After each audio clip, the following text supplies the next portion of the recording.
Hola, bones!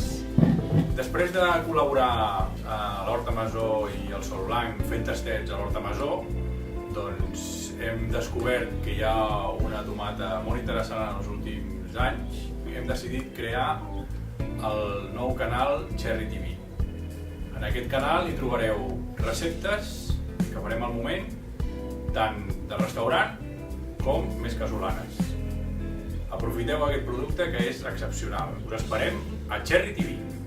Avui la recepta d'aquesta jornada serà de tomata caser, tipus un tartar de tomata, acompanyat amb un tartar també de llagostins de Sant Carles.